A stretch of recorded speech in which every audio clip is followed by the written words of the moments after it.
नमस्कार दोस्तों, आप सभी का स्वागत है short hand house YouTube channel पर। दोस्तों, हिंदी शॉर्ट हैंड से संबंधित डिक्टेशन प्राप्त करने के लिए आप हमारे चैनल को सब्सक्राइब करें तथा हमारे वीडियोज को लाइक एवं शेयर करें। यह डिक्टेशन जीडी बिष्ट सर की उच्च गति लेखन पुस्तिका से उन्हीं की वॉइस में रहेगी, जिनका आप बार बार अभ्यास कीजिए तथा उसे ट्रांसक्राइब जरूर कीजिए। चलिए, ज़्यादा समय न लेते हुए हम डिक्टेशन स्टार्ट करेंगे। अब स्पीड बढ़ाकर ट्रांसक्रिप्शन करें।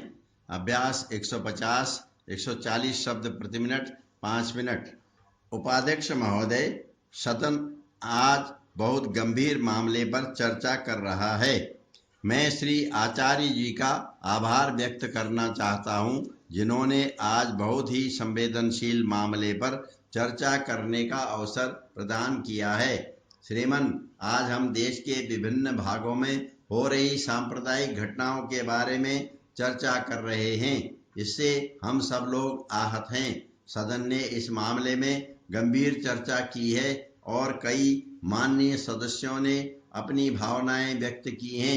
हिंदुस्तान की अपनी अलग पहचान है। यह ऐसा देश है जहां सभी धर्म को मानने वाले लोग और सभी जाति के लोग रहते हैं। हिंदुस्तान ऐसी खूबसूरत बगिया है जो दुनिया में और कहीं नहीं है।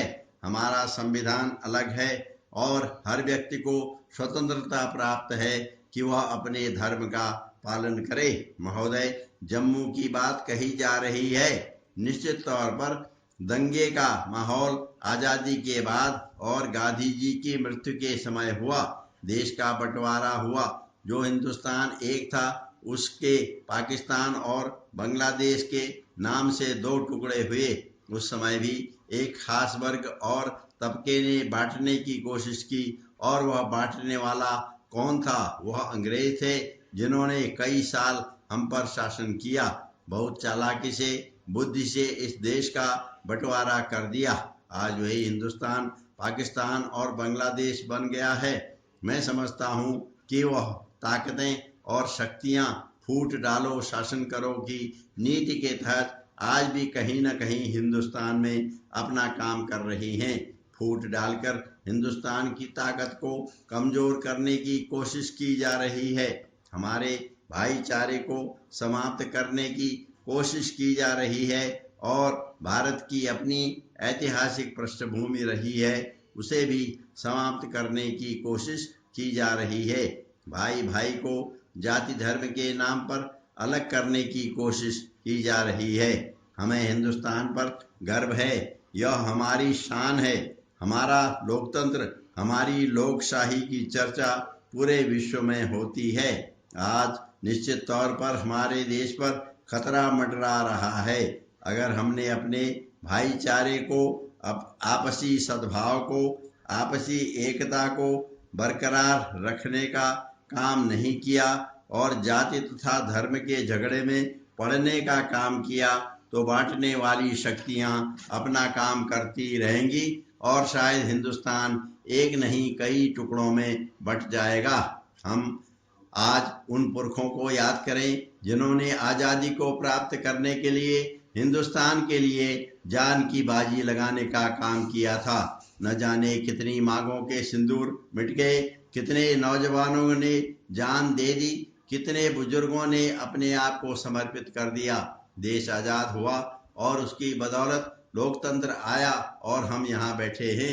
यह एक गंभीर विषय है। अगर हम एक दूसरे पर आरोप प्रत्यारोप करते रहेंगे तो इस समस्या का समाधान नहीं निकलेगा। हमें गंभीरता से विचार करना होगा। हिंदुस्तान एक कैसे रहेगा, हमारी सभ्यता तथा संस्कृति कैसे एक रहेगी, यह देखना होगा। मुझे हिंदुस्तान पर और हिंदुस्तानी होने पर गर्व है। दुनिया में हिंदुस्तान की ताकत बढ़ी है। दुनिया में हमारे लोकतंत्र की पूजा हो रही है और हमारी पहचान बनी है। हम एक विकासशील देशों की श्रेणी में आगे के नंबर पर आ गए हैं। इनमें सबका कंट्रीब्यूशन है। अगर देश में दंगे होते रहेंगे, गुजरात या देश के दूसरे भागों में ऐसी स्थिति उत्पन्न होती रहेगी, तो क्या हिंदुस्तान एक रह पाएगा? अगर भाई भाई का खून बहाते रहेंगे तो हमारी अर्थव्यवस्था कहाँ जाएगी।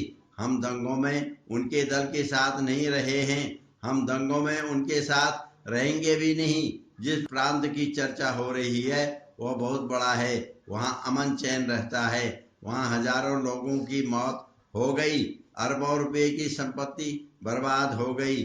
जिस रफ्तार से वह राज्य आगे बढ़ रहा था आज उसी गति से आगे बढ़ रहा है। क्या उसमें कमी नहीं आई है। आपकी पार्टी के नेता श्री अटल बिहारी वाजपेयी जब प्रधानमंत्री थे, वह जब गुजरात गए तो वहां से आने के बाद कहा कि राजधर्म का पालन नहीं किया गया, हमारा सिर शर्म से झुक गया है। इससे बड़ा प्रमाण क्या है। वहां की राज्य सरकार बिल्कुल नाकारा साबित हुई।